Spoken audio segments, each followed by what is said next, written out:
I've been up all week, not getting any sleep, trying to read the signs. I don't know how much more I can take, how much longer I can wait before I lose my mind. You, for heaven's sake, you take my breath away when you're not even trying. You got me wondering why. Oh, what if you were mine? Oh baby, come on and say it now. Just let the words come out. Tell me you love me. It's easy to say what's on your mind. Say it a million times. Tell me you love me.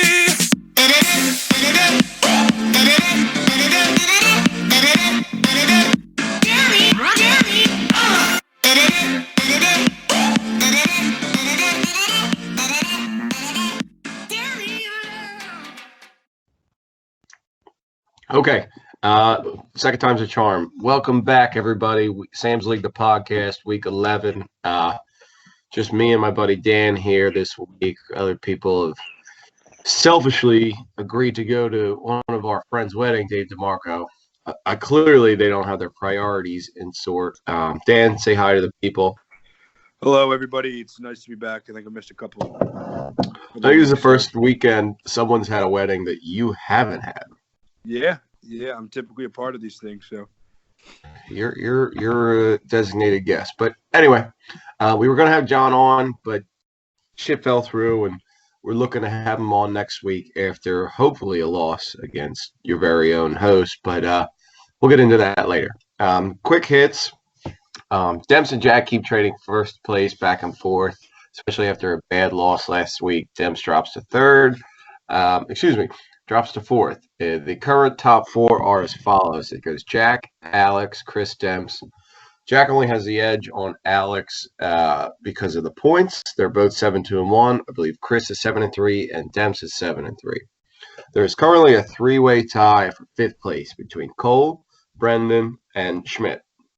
When it comes to a three-way tie, it's total points for and not head-to-head. If it's a two-way tie, it's head-to-head.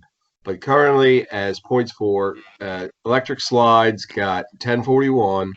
Hoochie Coochies are 998, so they're 40 back. And then Favre's Dick Picks are 898. So I don't think he's gonna catch either one of them the closest by 100. So he needs a couple wins this week. Luckily, he's playing me. So, but yeah, we'll keep going through that. Otherwise,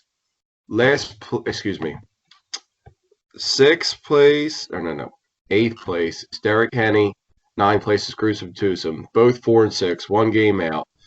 Derek Henny has the points for, Gruesome Twosome might not, so he just needs maybe 3 wins, and he's getting in this show, but it's going to be tough sledding going forward. Jack and I are still on opposing ends, it feels like, for the entire season. However, the gap is closing. Now Jack is only scoring about 30 points more per game rather than 40. So you're doing great, Sam. Hey, I'm doing my best, guys. And about points scored. Last place, the tank for the beer mile is heating up. Right now, Buck and Dan are 3 and 7. I'm 2 and 8. However, we're all within 30 points of each other. And not only do Buck and Dan play this week, but week 13 showdown, me and Buck. So there's a lot going on, a lot of tossing up coming up in these next couple of weeks here. Are you scared, Dan? Yeah, I'm very scared, Sam. I do not want to finish in last place. But it's definitely a very real possibility, and I've decided not to make any more moves the rest of the season unless it's absolutely necessary. I don't know. So rolling with who we got, and if we come in last, we come in last. That's a sound of defeated man right there. So keep your eyes on him. I just scored 60 points last week. So hey, man, it's not your worst week ever. But we'll keep going. Gruesome Twosome. Oh, go ahead. You think it is your worst week? It might be. I had to do some research. I'd like to get into that, but we'll dive into that later when we have time for checking out final scores. Gruesome Twosome actually moves into the hardest schedule. However, he avoids, hardest against. He avoids another high score against. Alex was 3 apparently, but sneaks into the best defense of the year. But he only holds that by 4 points to you and 13 points to Dims. It is a testament, Dan, to how bad my team has been. Yes. Yep. I'm glad you said it and not me, but yeah. Wow. Not great. Not great at all. I mean, it's obviously a couple close games in there too of my bad scoring. So the fact that my awful team could actually have a couple points here or there could be a 5-win team right now is just absurd. I mean, if I was in that 3-way tie to make it 4-way, it would be a 200-point difference probably for me to get in. So it's a good thing my team stinks. It's if you were, let's give you 2 extra points, you'd still be 190 points away from Cole. So you'd be clawing for a spot in the playoffs. But hey, it is what it is. Oh no, that's sausage dip. Excuse me. You're only 180 away. My bad. Oh, of course.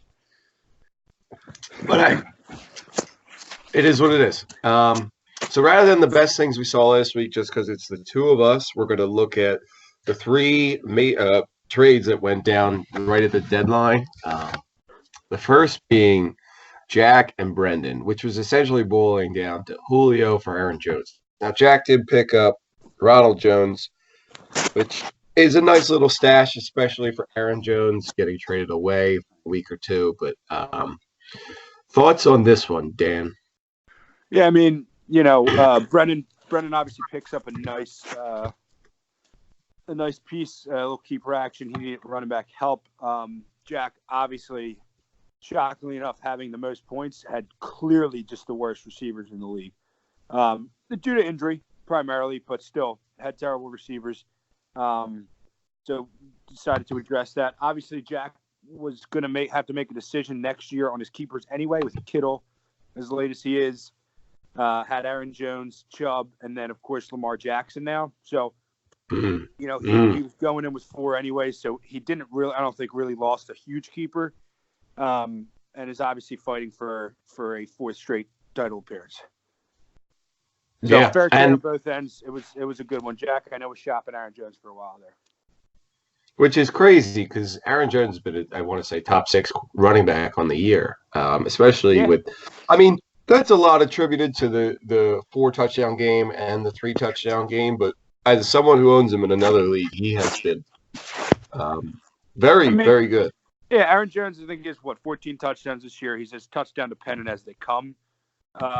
But hey, when you're 14 through 10, who gives a shit how dependent you are? You're getting. No, I'm saying, and Jack's. I mean, I think he thought he could get more for Aaron Jones and wanted a top end receiver than had he traded David Johnson.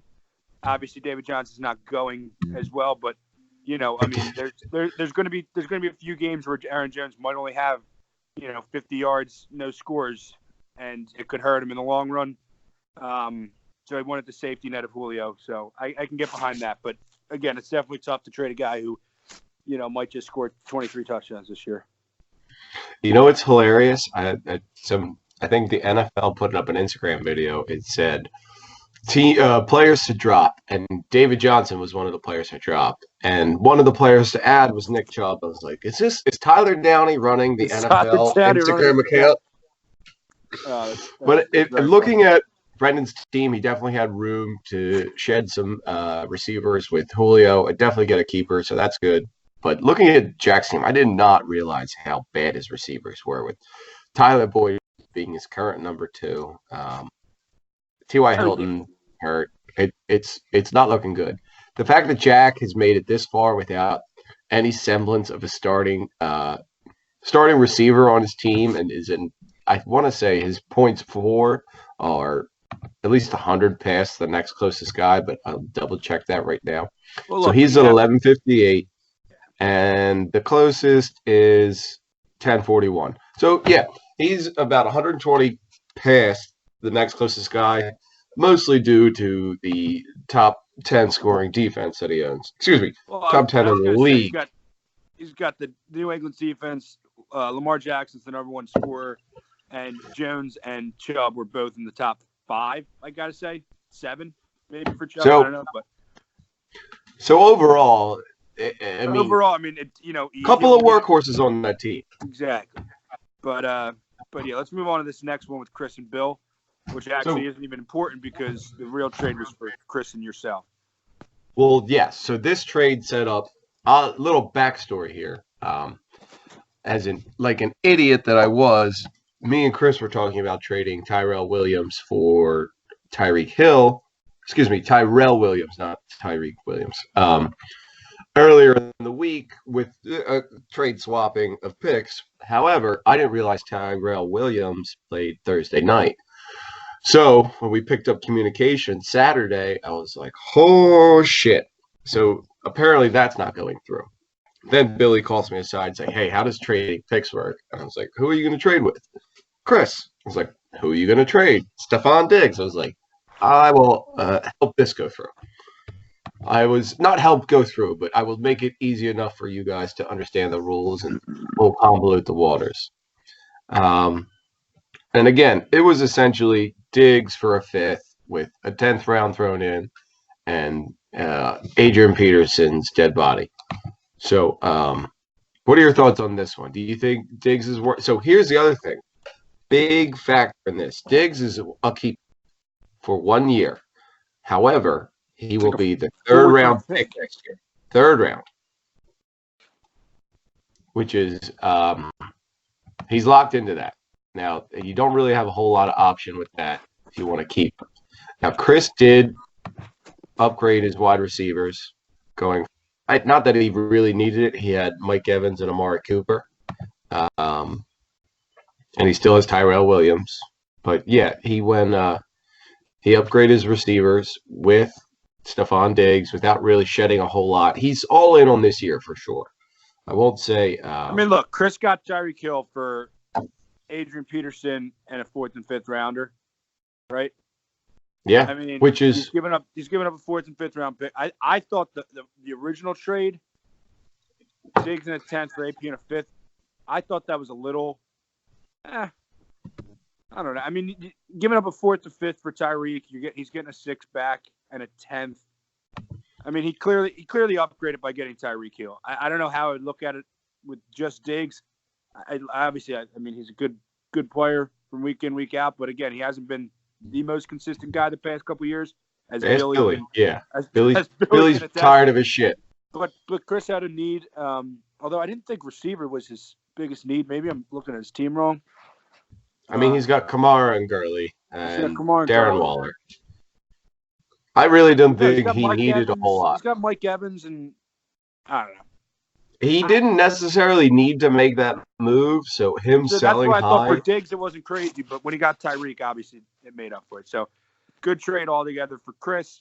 I think, in your situation, look, I was texting Dempsey and Chris all Saturday night for a Saquon Barkley trade.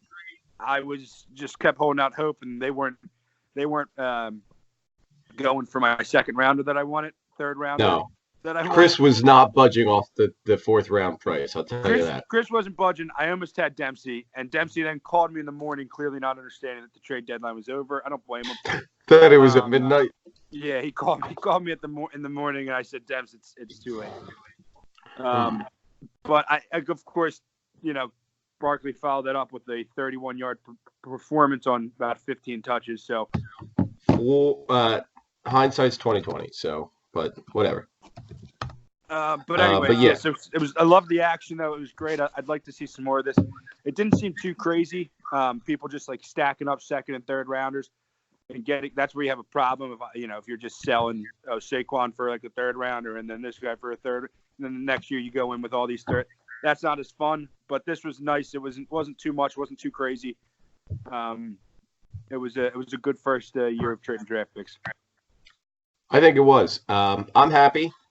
Now, this is just me talking off the top of my head. I'm locked into, if I wanted to be, Tyreek as not Tyreek. Diggs is my 3rd. Sony Michel is my fourth and a fourth round pick. So as long as I get hit on the first two picks this year, which obviously I did not this year or next year, I didn't this year. Saggy or not Saggy. I'm just all over the place tonight. Maybe it was I'm a little tired. All right, guys. Team Skinny Fat should be looking up going forward. But hey, I thought biggest misses though, Dan. I thought what was your trade with Dempsey about Lockett? I thought that was a good one. Yeah, Because Lockett's on his second year of eligibility. Lockett, it would have been his last year, but I was kind of thinking I would have been able to lock up, Kenny Galladay and Lockett, and then another receiver going into the season. I mean, look, obviously hindsight, I should have pulled the trigger because I got smacked. It wouldn't matter if I had Lockett or not. I was getting waxed last week, anyways. But hindsight, like I would have felt much more comfortable about myself having Lockett in the 10th round next year and an extra fourth round pick. But he was asking for, I think it was just like a fourth or the third and a fifth swap. So I think I would have gotten a third round pick. I don't know. I was drunk. You were quite hammered. But, okay. Yeah, it is what it is. Let's get into the previews for this week. I'll let you handle the first one. It's me versus John. 7 versus 12. 7 needs a win to remain in the playoff hunt. 12 needs to win to remain in the beer mile hunt. So what are your thoughts on this matchup? Yeah, absolutely. Great matchup coming our way. So I really feel that Juju Smith-Schuster is going to have himself a game tonight. Really like the Steelers in this one. So Juju's going to finally go off, just light it up. Odell, sorry, John. Sam, you're going to get off to quite a hot start. However, waiting for that shoe to drop. As far as dick picks, the defense is back, okay, in a big way. All right. Held the third lowest scoring team in the league to 60 points. So that's a pretty tough test. But now they got the lowest scoring team in the league the very next week. So I think as far as dick picks, Carson Wentz is going to have himself a nice little day in New England, something that a lot of quarterbacks haven't done yet. Dalvin Cook, I mean, I played against him last week. The guy just gets yards. They're not in New England. They're in Philly. Did I say they were in New England? I thought you did. I thought I just said versus New England. I know they're in Philadelphia. Okay. But anyways, something that people haven't done against New England. He's going to light them up. Lamar Jackson only had a good game, obviously fantasy-wise. He had a decent game. Yeah, those rushing touchdowns. Anyways, Dalvin Cook just gets yards, and Justin Tucker again. I mean, probably going to kick 9 field goals. So, as far as dick picks, take this one. Another low-scoring one for him though, 84.7 to 51. Yeah, that sounds about right. I'm kind of surprised that Dalvin Cook is projected nearly 19 points. Now, I do think he's within the top 3 running backs on the year just because of yardage, but he's number against 6 Denver, is he? Yeah. I mean, maybe I'm totally wrong, and I'm pretty salty that I didn't draft him as my first round pick. But whatever, neither here nor there. I also think Dick Picks is going to escape this one, but I think it's going to be closer than that. It's going to be a battle of it's going to be a crap fest. It's going to be 72-70 favor of Dick Picks. But I will take the next preview. It's actually Hoochie Coochies versus Derrick Henry. Big playoff implications on the line here, with Hoochie Coochies being 5-5, 6th place, and Derrick Henry being 4-6 in 8th place. Like I said, everyone between 5th and 9th place are within a game of each other and could go either way. Hoochie Coochies just sold away their top receiver, and the running back they got back is on bye this week. Coming up against Derrick Henney, who put up the largest amount of points last week. So he's riding that high. Patrick Mahomes is looking good. Playing the Chargers, who are prone to give a bunch of points on Monday night. He's got Deke, Kelsey going. However, he does not have literal Derrick Henry. So that's going to hurt him, as he's been a big factor in the last couple of weeks. So both of these teams without their big stud running backs. Derrick Henry is favored right now by 7. I think that's mostly due to Kelsey being better than Greg Olsen, but Olsen's playing Atlanta outside, so that could go either way. I think Derek Henny's going to get it done this week. I think it's going to be very close. I think it's going to be a high-scoring event. I think it's 120 to 115 in favor of Henny. Dan? Yeah, I think Joe, another big week for Mahomes and the boys, which is what he should change his name to. But He really should. I think Mahomes is going to go off again. Joe's going to put up another big week. However, next week, Mahomes, Kelsey on a bye. I'm not worried about next week just yet. We're not in week 12. I'm aware. Joe's going to win this week big, 114 to 91. But I'm just saying that he's going to put himself in the playoff position again, and then, unfortunately, a week 12 bye is going to hurt him, I think. Who's he got next week? I don't care. He's got electric slide next week. So, never mind. again, Never playoff mind. implications on the line. I completely take everything back. Cole's going to lose that game. Oh, yeah. What was the score? 114-91. To favor of Derek Henny. Yes. You got the next matchup. Real big playoffs. This is more of a seeding thing. Chris versus Demps, 3 versus 4. Annexation of Puerto Rico. LeBron James. However, right now, as I'm looking at the projections, it's 107 to 74. Dempsey currently has Devonta Freeman in, who's doubtful, and Evan Ingram, who's on bye. And he's usually he's a Sunday morning switch out guy, but currently doesn't. His other tight end is on bye, Jimmy Graham. So we'll see how he responds with that. I know Dempsey doesn't listen to this podcast anyways. Okay. But I'm just good. So that's, I feel okay saying this. He's got to do himself a favor. Drop freaking Deion Lewis. Drop freaking Amendola. Pick up Deebo Samuel just in case what's his name doesn't play. Just pick up any running back. I mean, Tariq Cohen. I mean, hell, he's going to get some touches. Just please put a lineup in, because the fact that this guy's team is 7-3 right now is just ridiculous. I mean, come on. Yeah, it's frustrating to say the least.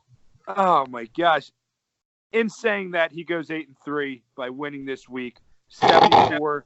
He's going to stick true to his projection of 74, and Chris is going to come walloping in real slowly, a slow wallop of 47.2. I didn't know swabs could go slow. Slow wallop. I'm going to be on the opposite train of that. I think Dempsey, he might set a lineup of all starters come Sunday morning, but I don't think it's going to be enough against Tyreek, Kamara, Gurley, and does he currently have – and Brady. Yep. Okay, yeah, Brady's going to tear the Eagles up. So I think Chris takes this one 120 to 56. I'll take the next one. It's actually the other two members of the board, Jack versus Cole, 1 versus 5. Again, seeding and playoff chance implications on the line. This is a very close line, with it being 100 to 97 in favor of Jack. Cole has Baker Mayfield starting, however. I'm concerned about that because the Steelers have had 4 takeaways in 4 straight games, and it feels like a recipe for disaster. Cole's team, as I'm looking at it, is leaning heavily on Christian McCaffrey, projected 21, who's projected 5 points more than his quarterback. Leonard Fournette, 13.3, and Jordan Howard, 9.34. Everyone else is below 8 points per projections. Jack also leans heavily on his workhorses, but this week he's able to spread the load over to Julio. So between Lamar Jackson, does he have Benny Hill starting? Brian Hill, Atlanta. Wow.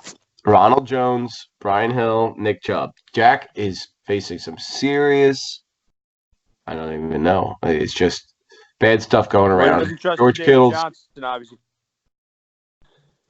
Yeah, you can't even trust David Johnson right now. I think, as much as this pains me to say, I think on the back of Jamison Crowder, one more big game, Cole takes this one 110 James to 108. I don't think anyone in the history of the world, that's a new sentence that no one's ever said before. Cole takes this 110, 108. Yeah, no, he won't. Lamar Jackson's going to just go off again. Jack's going to somehow squeak into like 115 points. Big respect move. Again, at the same time, the Patriots defense, as everyone knows, as an actual defense, a little overrated due to their schedule, obviously. But of course, big respect move. It's tough to sit a defense that's literally ranked 12th overall on the season out of every team. Every player. It's tough to sit them, especially for the freaking New York Jets defense. I don't care who they're playing. They stink too. However, respect that move as him being an Eagles fan. But I'm going to go with Jack in this one. Julio's going to go off. Actually, he might struggle. But Carolina's run defense is not very good. So Brian Hill actually might have a nice game. Jack takes it 115 to, 34. Oh, yeah, that's an accurate representation. So take us through our next matchup. And all those 34 points will be scored by McCaffrey. Oh, yeah. He might score 40, and the rest of the team scores -6. Negative. Yeah, I'll take that too. Why don't you take us through your last matchup? Scott's Tots 2 versus Bruce from Twosome 9. Tough draw for the Twosome coming into playoff implication time. 13-point spread. What do you think? Yeah, definitely a tough game. Devontae Adams on a bye and James Conner on Alex's bench tonight just because of the fact he's a little bit banged up. He is playing though. Scott's Tots, just has a better team. Chris Godwin, what an excellent pick by the gruesome Twosome. What a season that was a keep. Had. Huh? That was a keep. He's got him next year. Right. Oh, right. You're welcome, Phil, because you almost didn't keep him. Anyways, Godwin obviously having a nice season. However, Scott's Tots is just a better team. Melvin Gordon coming into his own, looking like a decent keep. We'll see if he keeps it up, I guess. But and Josh Jacobs looking like just a great, nice little steal there in the second or third round, whatever he took him. I'll take Scott's Tots in this one. His only real problem is his quarterback. But let's give him a 97, and let's make it interesting with 93 from Bill. Scott Tots does have 3 quarterbacks. However, he also has Marvin Gaye in there as his kicker. So, on the strength of that alone, I'll take Scott's Tots 150 to 30. Final matchup of the week. Game 10 versus 11. Game of the century. I'm dubbing it current. The crap toilet bowl of the century. Right now, it's Sausage Dip versus Puppet Suds. 3-7 versus 3-7. Currently projected. Now, Sausage Dip also went with a bold strategy last week of not even trying to start a quarterback, picking one up. He scored more than a couple other teams in the league, which is kind of blows my mind. But neither here nor there. I think he still would have lost. I think Alex ended up scoring about 100, and he was at like 60. So wasn't something that he could have overcome anyway. Bold move with Robert Woods on the sideline against Chicago, Dan. Is he still hurt? He was never hurt. It was the other. No, I'm probably going to end up starting him. But as I've said before, never mind. Yeah, you have a Chicago receiver in your starting lineup over Robert Woods. So that speaks volumes about your confidence in Robert Woods. But Jimmy Garoppolo, I think, is going to have a great game against Arizona. They're going to need to bounce back after that tough loss Monday night. Lev Bell going against Washington should eat them alive. I think Thielen's going to struggle, and I think Marvin Jones is going to struggle. I don't know how Austin Eckler is he'll actually have a pretty good game because it is Kansas City's defense. And he's got Kalen Ballage in there, who, again, probably going to struggle. Versus you have Terry McLaurin. Hopefully he gets back to his good scoring ways after that bye week. But this is honestly, I like the Gerald Everett pickup, but this is going to be just an absolute free-for-all. And I'm going to say it, first one to 80 wins. This is get to 80 and you've got the win under your belt. So I'm going to say 81-79. Puppet and Suds. I'm rooting for you to win this week. So, A, Buck keeps his one game over me and I can beat him in the end of the year games, or B, I can win and tie him and then again beat him in the end of the year games. So I'm That really would right. be just electric to see you guys at the end of the year since you're playing each other. If we're the same record end of year and or within 5 to 10 points in the standings, it's because he beat me earlier in the year. But we're in division. So if we play head to head and I beat him, then it's 1-on-1 and it'll go to points for and points against. So if we have the same record, or if I'm beating him, I need to win week 13 just to confirm my position in the finals. But then it comes down to points, and that's where it's going to get very interesting. So good luck, Dan. This is the only time I'll ever say it. Thank you. I appreciate that.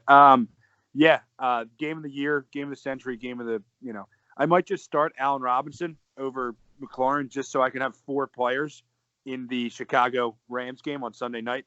I don't hate that. A couple of just, and the fact that, they'd be the worst players. I guess Chicago, there's only 2 players you'd ever even consider to start. Not that they're good, but they are on my team. So, hey, I'm going to win. It's pretty clear I have an amazing team.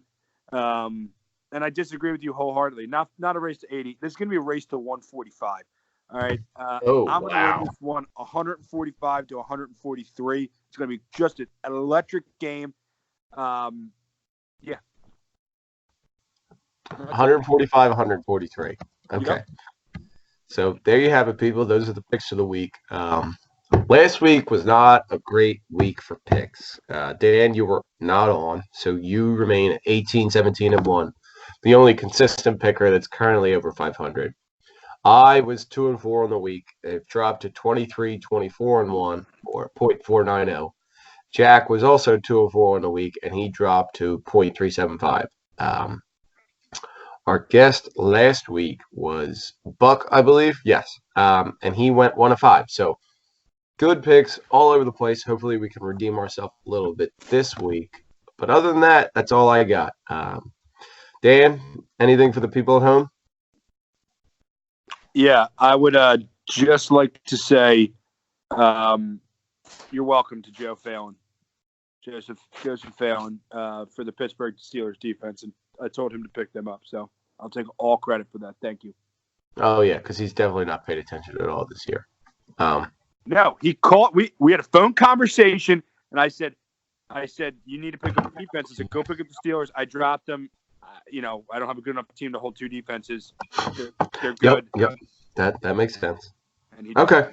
Well, congrats to Dan or Joe. I've had Steelers D in my other league, and they are pretty freaking good, especially that Minkah Fitzpatrick character. He'd almost be worth a first-round pick, but what do I know?